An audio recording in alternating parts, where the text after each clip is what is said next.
Welcome to the Investor Shed Podcast with Nick Beveridge, the ultimate source for all things investing and beyond. For free tools, tips, and tricks, go to northidahorei.com. Today's guest on the Investor Shed Podcast is George Anderson. George is a newer investor who hit the ground running by diversifying his investment opportunities. He talks about flipping, wholesaling, and house hacking his first rental. Stay tuned. Good luck, everybody. I know, right? Second time around. Yeah. I'm not going to do it again. I might. What, stare? Should we just have a stare down? Just lovingly into my eyes? Yes.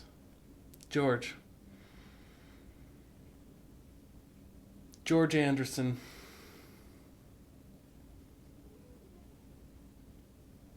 Thanks for coming.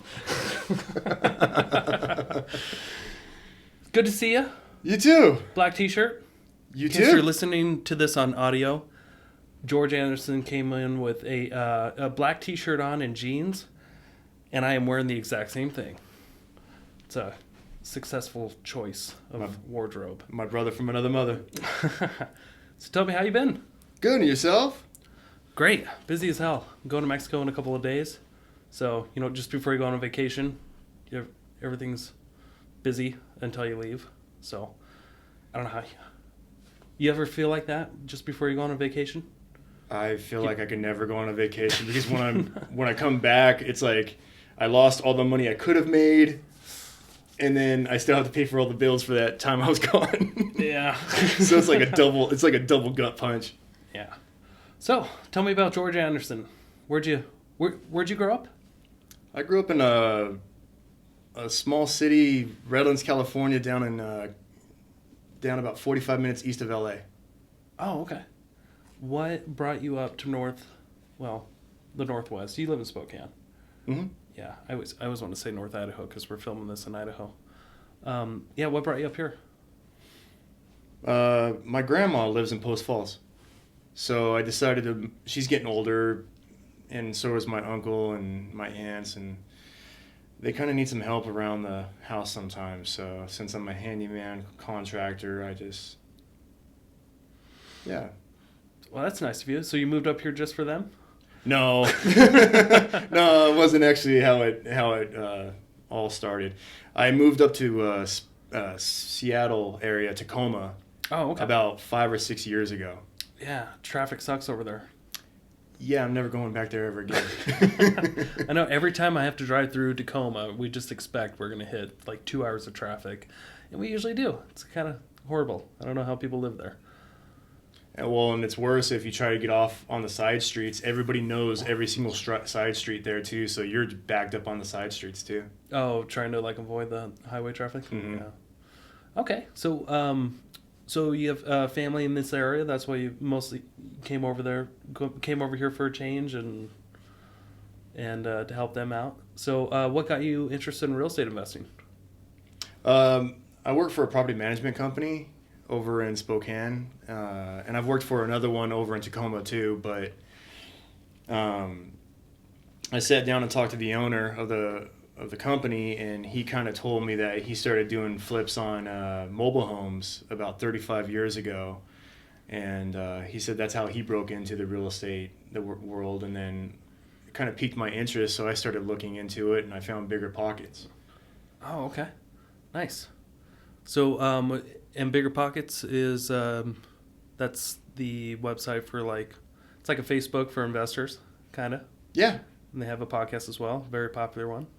Yeah, I love that podcast. So is Bigger Pockets how you found my meetup group? Exactly how I met. That is. Okay, I never knew. Yeah, that's Nice. exactly how I found you. Okay. And so you've been coming to that for a little bit over a year now. Mm-hmm. I see you all the time. It's awesome. And just recently, the last few months, you've been hitting it out of the park. You got you bought your first investment a few months ago, duplex. You want to tell us about it?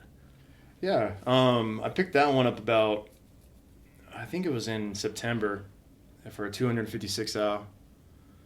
And what happened was there was already 2 renters already in there. One renter has been there for 10 years, and she's paying $750 a month, and the other renters were paying $1,000 a month.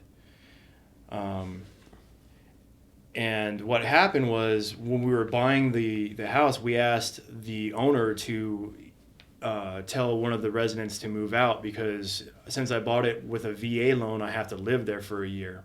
Okay. Do you want to explain to people what a VA loan is? Yeah, a veterans loan is for veterans, obviously, but we pay zero out of pocket to get into a house. Right. Except for closing costs, which did you have the seller cover closing costs or did you come in with that? Well, since the market's so hot right now, I paid I paid my half and then she paid her half. Yeah. So it did raise the price a little bit on me, but that's fine with me. I didn't have any money out of pocket for the deal. Oh, okay. Like they put the closing costs into the loan, so. Gotcha. Okay, so that's nice. So you were able to buy a duplex with zero out of pocket. Mm-hmm. That's awesome. I thought so too, yeah. Because most investors are putting 25% down because they have to. Mm-hmm. But yeah, if you're house hacking and if you have an option, like, if you're in the military, VA option, it's one of the best things you can do. And you could buy up to a 4-unit, from what I've heard. Right, if your debt to income is good. I mean, they'll give you the loan, but if your debt to income is really high, then they're still going to cover their bases. You're right. But they'll calculate your income assuming the rents too, right? They'll throw the rents in the mix. But I guess it depends on which lender you're dealing with. That's the thing. If you're not a landlord already, they won't put the rents in there. So if you don't have any experience as a landlord before, they won't adjust it with the rents. Gotcha. Okay, that makes sense. Yeah. Okay. So yeah. In fact, the old owner, the reason why she sold it to me is she couldn't tell the people to move out. Mm-hmm. So we kind of had to work the system a little bit. And I was the one that, once I took over, I was the one that had to ask them to leave. So I learned how to be a landlord really quick. Okay. So you didn't really have to put anything down. Mm-hmm. What's your mortgage payment? My mortgage payment is $1,501 a month. $1,501. Okay. And the rents that were coming in covered that anyway. So you got a duplex with nothing down, and the rents would cover the mortgage payment if you didn't ask those people to move out, right? Yeah, both of them together it was $1,750. Right on. Okay. So the people paying $1,000 a month. Apparently, it was a disaster, right? Oh, I couldn't go in there and breathe. That's how bad it was. There was 4 dogs, 1 cat, and it just seems like they never opened up the windows to air that place out. Ugh. So when I went in there, I had to primer everything. Okay, with like kills or something? Yeah. Gotcha. So how did that go, asking them to move out? Did you have to give like a 30-day notice or longer?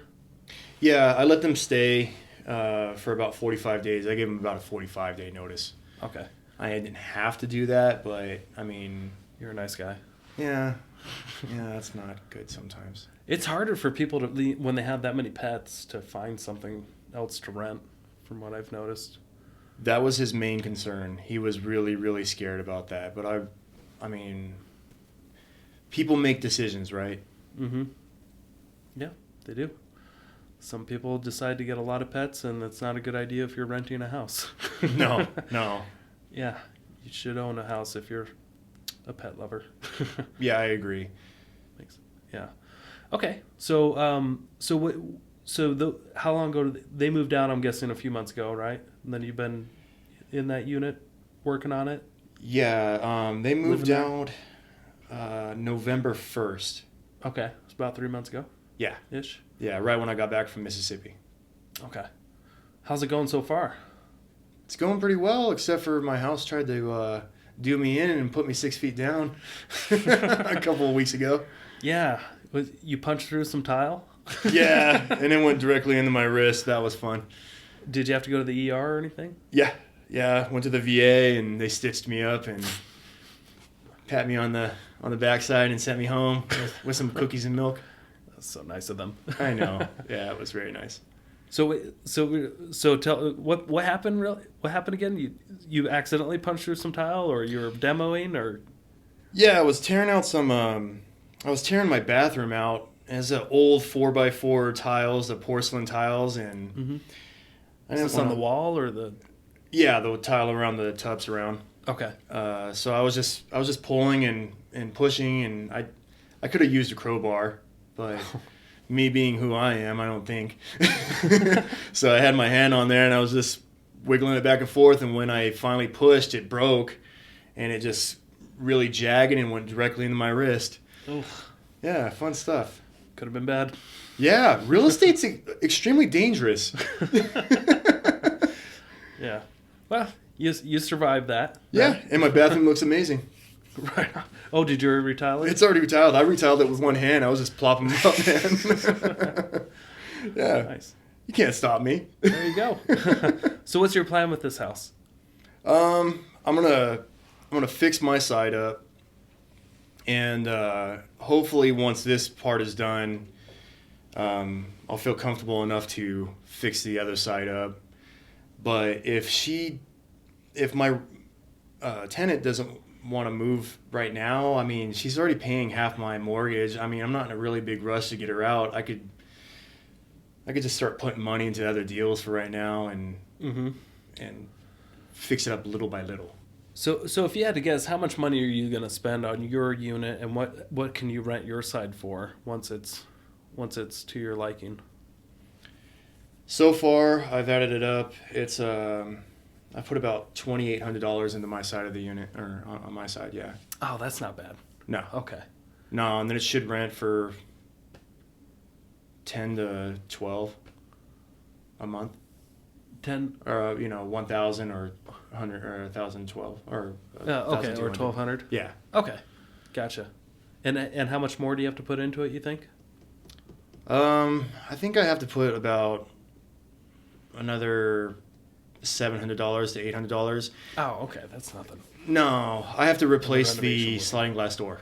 Okay, so under 5,000, you're gonna get your unit done, and then if you had to guess, the other unit once you have to say goodbye to the other lady renting, and then start working on that one. How much money do you think you'll put into that one? That one's going to be a little bit more because her side, they never did the flooring. They did the flooring on my side. Okay. For the top level. Okay. But I'm thinking about 5,000 for her side if Oh, I do the that's- work myself.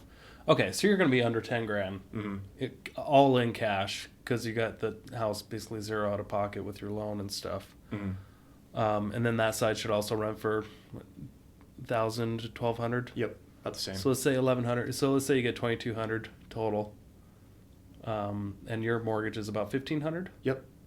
Nice. So you're gonna be cash flowing at least $500 a month. Yeah, minus with, some. with about 10,000 all in. Yeah, So I mean that's a 50% return just on cash annually. That's not too bad. no, it's not. I'm extremely happy about it. And then once it's paid off someday, making a lot more. Oh yeah, yeah. I plan on putting more money into it over time too, just so it snowballs. Yeah. Do you anticipate selling that ever, or do you think you might keep that until you're an old man? I think I'm gonna keep it for a long time. Okay. It's definitely a keeper.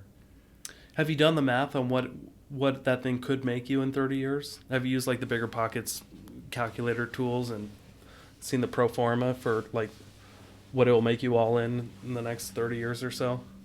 No, I haven't really. I mean, I probably should, but I knew it was a good deal when I bought it. I mean, I do the math in my head, and it's just like, oh, that's a good deal. Let's get it done. Yeah. So no, I haven't really I don't know. I don't count my chickens before they hatch, kind of deal. I don't want to do that. Oh, okay. Because every time I do that, something bad happens. Yeah. Gotcha. Okay.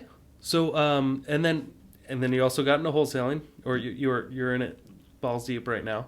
I don't know about that, but Well, I mean, I know you've been putting a lot of stuff together, or at least working on a lot, and you did one wholesale within the last couple of months, right? Yep. You want to tell us about that? Yeah. So I put an ad on Craigslist, and I've always only put in one ad on Craigslist a week. And what happened was I was driving to work, and a text came in, said, "Hey, I'm so and so. My house is on this street. I want this much money for it. I'll meet you either today or tomorrow. So as soon as I stopped, just set up an appointment with him the next day, and I met his wife out there actually, and did a quick walkthrough. There was another wholesaler that showed up, so I knew there was some competition on this. Oh, okay. I mean, this is a really competitive market right now as it is. Yeah. But seeing another wholesaler there really brings out that competitive side. And so you knew who this other person was? No, but Or I you know just who he knew- kind of works with. Oh, okay. Yeah. What, did he have like a polo on or something with a logo on it? No, we were sitting out there waiting for the guy's wife to show up so Uh-huh. we could start the appointment. So me and him were just having small talk at the time, and I kind of got who he was working for. Oh, okay. Oh, so you actually had a chat with him. Yeah. Gotcha. Okay. Did you know what he was going to offer or anything? No. No? Gotcha. But he was in and out quick. Like he didn't really build any rapport with the owner at all. Like I sat there for about a half an hour talking to her, getting to know her. I wasn't really worried about the house. I knew what the house was worth. I knew it had to be complete. It was a complete gut job. Okay. But with wholesaling, you don't want to spend time on the house. You want to spend time with the owner. Because if they get to like you, they're going to sell to you, Yeah. regardless of price. Well, sellers, yeah, they'll do business with people that they know, like, and trust. Those Right. are the big three things. They got to know you, they got to like you, and they got to trust you, or they're not going to work with you. Mm-hmm. And it's got to be all those three things. So keep that in mind for you guys out there looking for deals. Yeah, keep that in mind. Know, like, trust. Got to have all three. Okay. So how much did you get that under contract for? We got it under contract for $73,000. 73,000. Okay. And what do you think the after repair value was? The ARV was around 220, 220. And what do you think the total amount of repairs were? around 50 to Around 60. 50. Okay. It was a lot of work. A lot of work. Okay. Gotcha. So there's some profit for a fix and flipper. Yes. The The margins were really tight though. Okay. How much did you initially offer this out to your investors for? We were offering it for 78. 78. Okay, Yeah. so you only marked it up a few thousand. You weren't going crazy and like, I can give it to you for $100,000. No, you see that all the time, right? Wholesalers are always blasting out all these, and then they're always retracting that and going And they're doing going price lower. reductions for Yeah. the next 3 weeks. Yeah. You're like, holy crap! You really tried to get a lot for this. Yeah. Yeah, so It's common. you got to leave some meat on the bone for the next person, right? Yeah.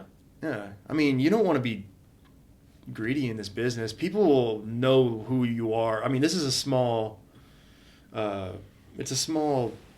market, so everybody knows who everybody is, and if you're trying to make money off of everybody and you're not trying to cut any slack, they're going to be like, "Oh, I don't want to do business with that guy." Yeah, they might Or just woman. they might not even look into your deals that you send them Mhm. if they know, oh, you just threw $30,000 on this and it's not going to make anybody money. Oh, I And unsubscribe I'm to gonna barely people, so- glance at your next Yeah. your next deal that you sent me. Yeah, no, I unsubscribe to a lot of wholesalers post all the time because I'm like, I know who you are. You're trying to get way too much money. Sometimes I've never even met the people because they all share their list. They trade up, and it's like, well, you never even made a relationship with me. You never built rapport with me. You don't even know what I want. And it's the same with sellers. You gotta build a relationship with the buyers too. You gotta know what they want. Gotcha. So so you offered it for 78. Did you have any bites right away? No, and that's the thing. When you get a house under contract as a wholesaler, you put it under contract for 30 days. Yeah. Normally, so the clock starts ticking, and I sent it out to about 4 or 5 people, and they all drove by, and they said it was too big of a deal for them. It was out of their wheelhouse. So I sent it over to our buddy Dan Grishko. Dan Grishko. Dan Grishko.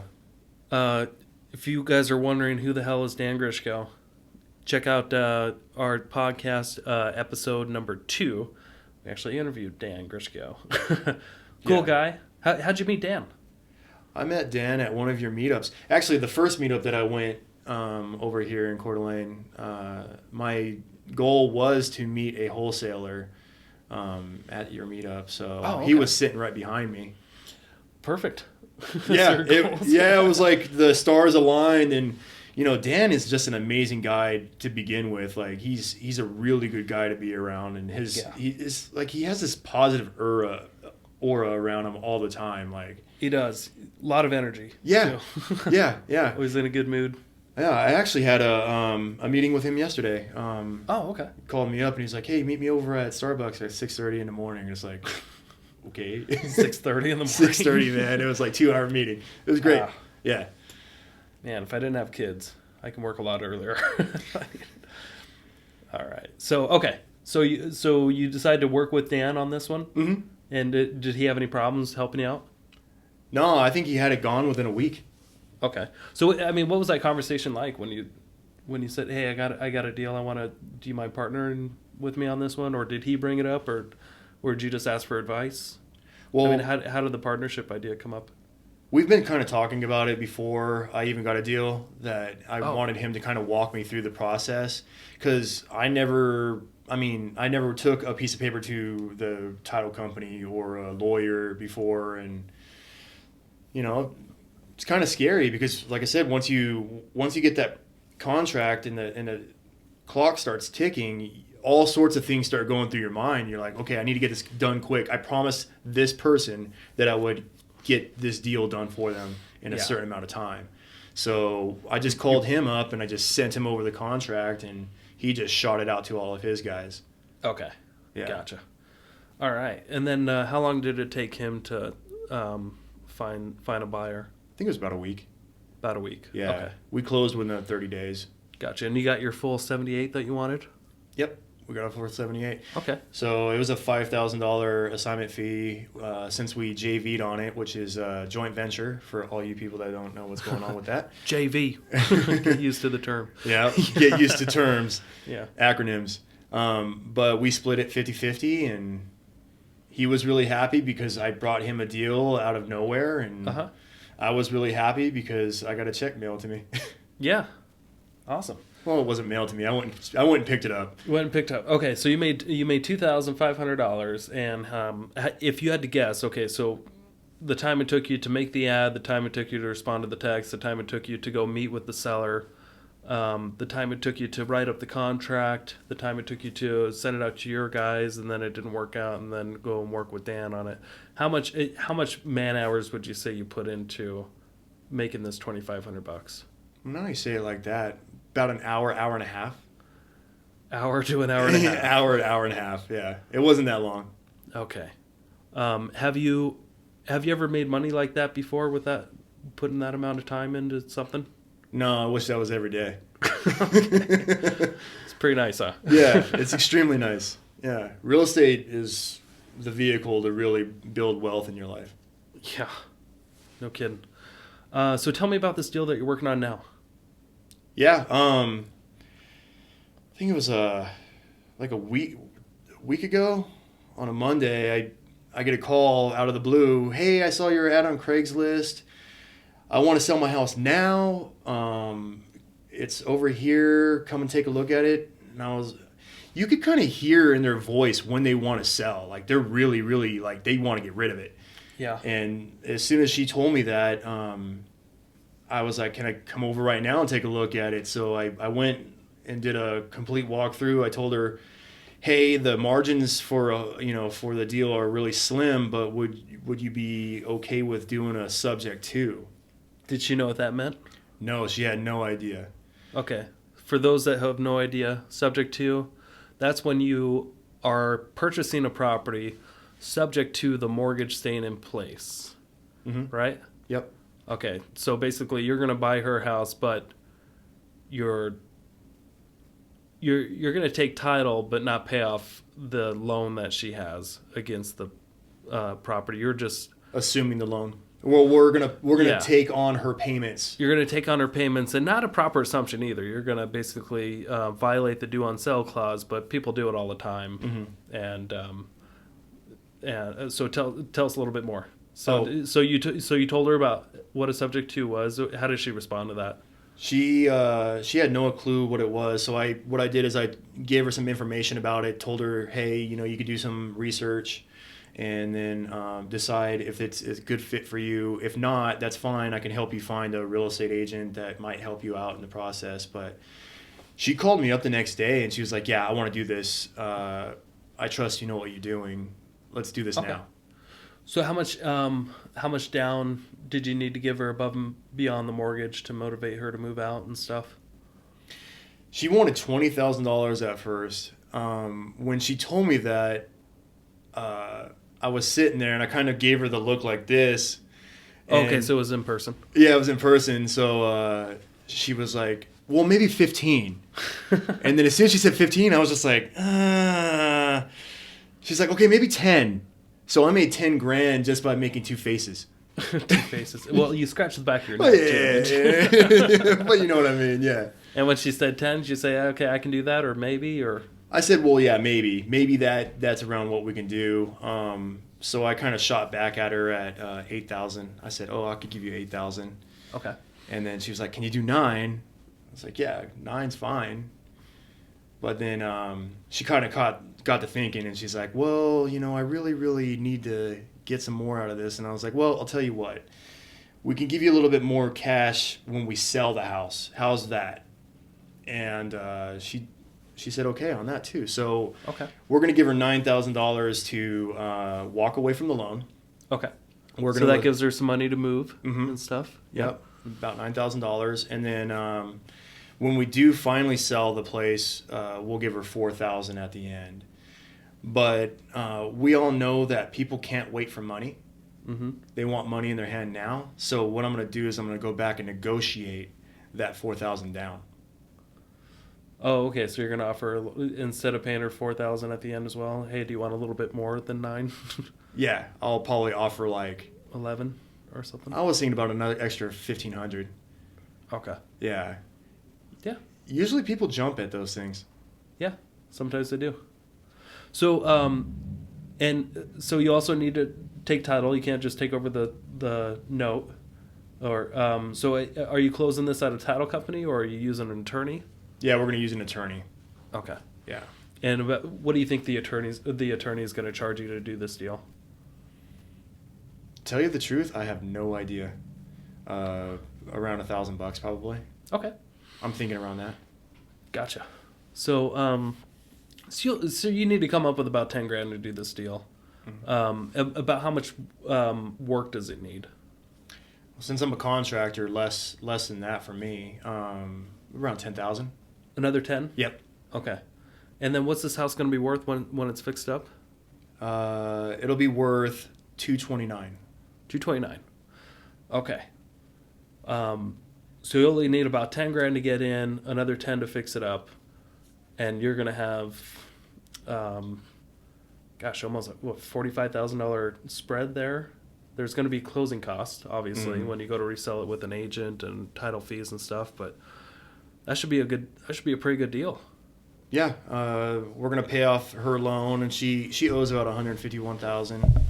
So we're all in at, say, $175. All in. Okay, gotcha. Yeah. And you said you're partnering with somebody on this to help you with half of the money that's going to be needed? Mm-hmm. Okay. And are they just going to partner with the money, or are they going to help fix it up, or? We're doing a 50-50 split on everything. So I'm doing 50% of the work. He's doing 50% of the work with his guys too. Okay. And then the way we wrote up our contract, our partnership was whoever has more hours on the job site will get paid $25 an hour off of the sale from that other person. So if I have 10 more hours, I'll make an extra $250. Okay. From him, yeah. Okay. Awesome. So this is a subject to acquisition that you're going to fix and flip. Mm-hmm. When do you anticipate that you're going to have the whole deal done and sold and closed? If you had to guess. Well, he wants to have it done within a month. He wants it done within less than a month. I mean, we want to get it done. We're going to slap some paint on it, fix some drywall repairs, paint the exterior, because when I went through it the last time, I noticed that the front of the house was a different color than the back of the house. So it was gray on the front, brown on the back, yeah. So you got to paint. Okay. And that's one thing though, you're trying to take all the information in when you're doing a walkthrough, and you could kind of like overlook those things. I mean, it's very subtle. Mm-hmm. I didn't notice it. I'm a contractor. I still didn't notice it. Yeah. Yeah. No, there's going to be a lot of surprises. I know. Fix and flipping. But hey, assume it all goes well. So you might have this done in 3 months, right? About a month to fix it up, another month or two to get it listed and sold with a buyer. Yeah. Right? Does that sound about right? Yeah, about that. Yeah. Yeah, my lights just went out. 1 sec. There it goes.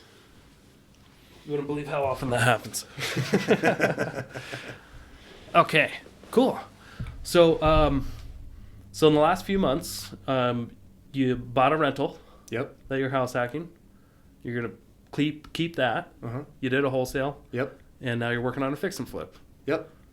You did all three. All three. Yeah, all three within 4 months. And I met you about a year and a half ago. Something you like keep that. on saying 3 years, but I'm telling you, man, it was about a year and a half. I think it's been at least 2 years. I'm gonna check when we're done with this podcast. I'm gonna check my emails. All right. 'Cause that's where I keep track of everything. Okay. Nice. Yeah. That's okay. So- All right. So out of the 3 different types of deals that you've done, what kind of gets you the most excited? The subject to was the most exciting. Okay. That was the most exciting because that right there, I mean, that's little money out of pocket. Usually, from what I hear of all the wholesalers that I talk to, they all talk about subject to is the business, because you're taking over a loan from somebody else, and it's not on it's not in your name. Mm-hmm. And we all know that you can only, like, banks only allow so many loans in your name. Yeah. So if you could keep on doing subject to over and over and over again, you could it's an infinite amount at that point that you can do. Have you run the numbers with keeping that property as a rental, fix it up, and then maybe just refinance it within the 24 months, and renting it out? I was thinking about it. It would be nice to refinance and put it in my name, but it depends on my debt to income at that point, I guess. Okay. I mean, the mortgage on it right now is $1,031 a month, but the rents for the area could go for $1,500-$1,600 a month. Wow. Okay. So there's a nice margin right there for income. Do you know how many years she's been paying on that loan? 8 years. 8 years. Okay. So she's got 22 years left on that loan Mm-hmm. that you could potentially keep in place If negotiations go right, yeah. Yeah, if you renegotiate it. But as of right now, you have 2 years to refinance or pay that off. Yes. Okay. Awesome. So you got some options still. Yeah. Okay. What are you working on next? Trying to get some downtime. I think we were talking about that right before this. When we're in this business, we tend to always be go. Yeah. And, it can be overwhelming sometimes. So just trying to take some time to myself, but always progressing forward. Right. Yeah. Good luck with that. Yeah, in this business, you have a lot of freedom to do what you want to do, but you certainly work a lot of hours a day if you want it. Yeah, no. The hours don't shut off.